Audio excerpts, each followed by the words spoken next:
in the West today, don't think for a second that you're the man, that you're the boss, that you're in charge. You can't out alpha the state or a woman that is scorned or wants to bounce on you. You just can't. It's just not possible.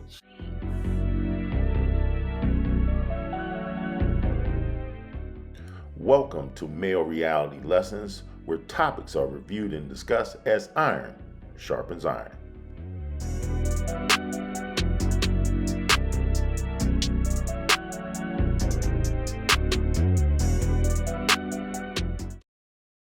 On Male Reality Lessons today, we're going to talk about the subject of divorce, specifically divorce in the West, which generally is a lose-lose proposition for all men. But there's always a rainbow after the storm. We know traveling abroad to other countries, typically the laws are a little different based on the societal construct in place. But there's always catalysts for change, even in the West. You don't have to believe me. Take a look at what's happening in Africa. India has abolished 50% divorce settlements for women, and here is why. First of all, the idea of splitting a man's matrimonial property with a woman has been proven to be problematic, specifically in the Western countries where divorce is incentivized. Damn! Meanwhile, it's becoming popular in certain liberal African countries.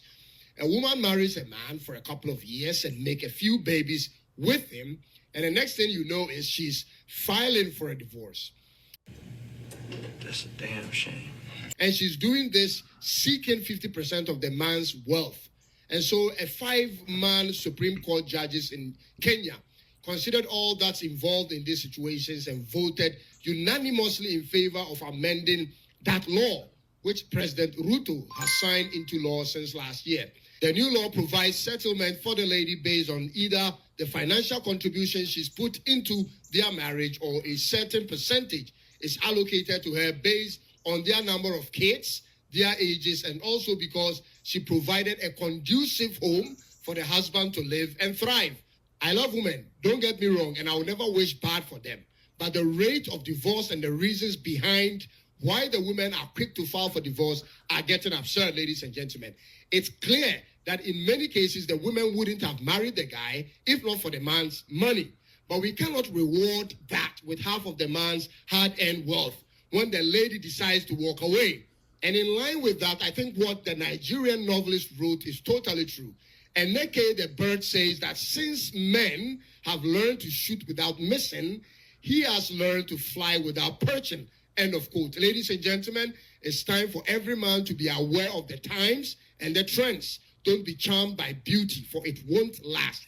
Find a woman who isn't carried away by money and easily manipulated by the trends of friends. If you're enjoying the video, please take a moment to like, share, and subscribe to Male Reality Lessons. The Supreme Court judgment has settled the contentious issue in the country's family law about sharing of matrimonial property upon divorce. The Apex Court has now ruled that upon divorce, each party should leave the marriage with the property he or she acquired during the union. According to the judgment, one who wants a share of the matrimonial wealth upon divorce must prove his individual contribution to the creation of the share of wealth he or she is laying claim on. An individual's contribution may be direct, such as financially, or indirect, such as running off the welfare of the home or caring for children, as the other spouse works to earn to pay for the property.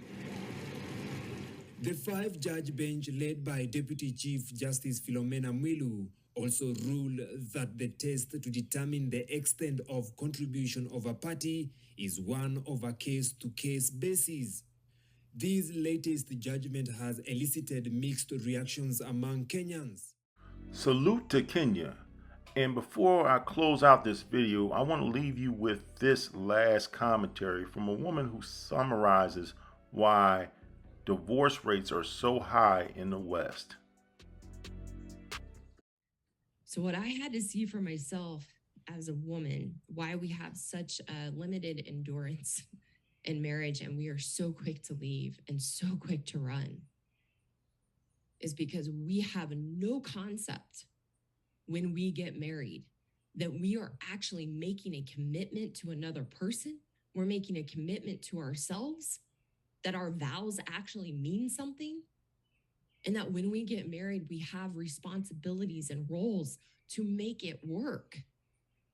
As women, we are incredibly short-sighted.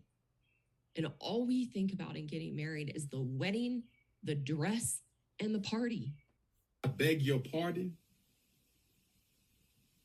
I beg your pardon. And we have no concept that we are actually stepping into a huge responsibility and a huge commitment that we are making to keep our word and follow through.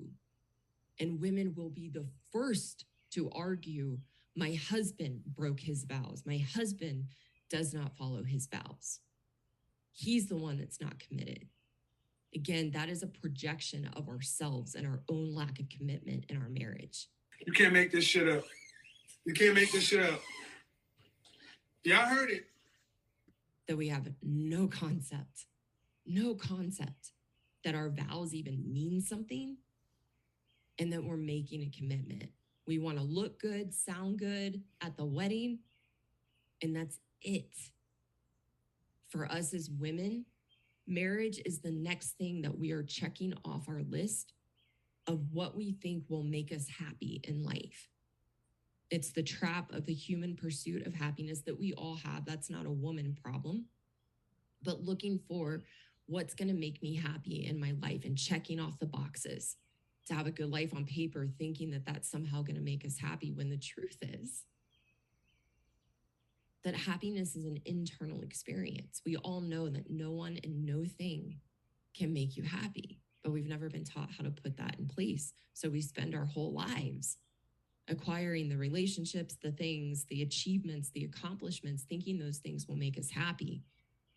And they never will, they never can, because the only one who can make us happy is ourselves. To recap, the last clip summarized how women believe marriage is in the West today. It's more about the pomp and circumstance.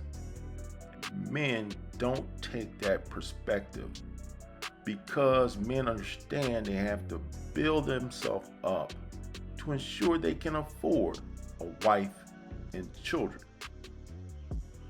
On the flip side, modern family court does not make it conducive for a man to consider it.